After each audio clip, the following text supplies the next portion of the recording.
It's not new. As I said earlier, it's since the late 60s. There was among clinical psychologists in universities a discomfort with the research on the outcome of the traditional forms of psychotherapy. There was a feeling that we don't really know whether these things are effective. It doesn't look like they are. And we need better, more scientific ways of evaluating the outcome of psychotherapy. And when the behavioral approaches and then later the cognitive behavioral approaches became available, there was a lot of research done, which continues, to try to compare the outcome of different approaches. And in in the vast majority of cases, the behavioral and cognitive behavioral results seem to be superior to the results of other approaches. Now, that's how it looks in the research studies. The problem is as most clinicians understand, when you do a research project in a very controlled way, you tell your therapist, this is what you have to do.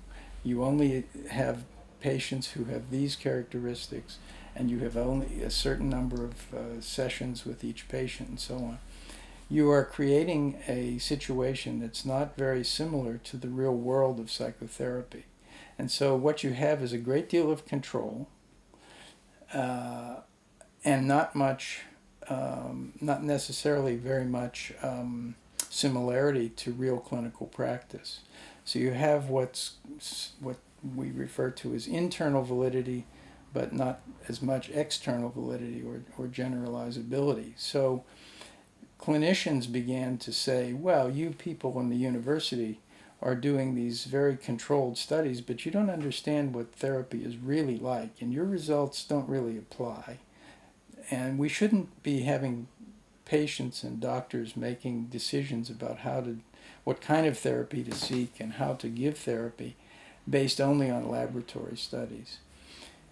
And over the decades, there's been a move in American psychotherapy research to try to blend the control of the laboratory with the realities of clinical practice. And there's a whole movement towards what's called evidence-based therapies and empirically supported therapies. Now, the clinicians outside the universities are still not happy, but I think there's a little more recognition that there's not just one form of therapy that's going to work with every kind of patient, with every disorder, in every situation. But there is a very strong desire to have empirical evidence to support therapy approaches. And the reason is that it costs money to offer treatment. And people pay for their treatment through their health insurance. And the insurance companies don't want to pay for treatments that don't work. And they don't want to pay, they'd prefer not to pay endlessly for years of treatment.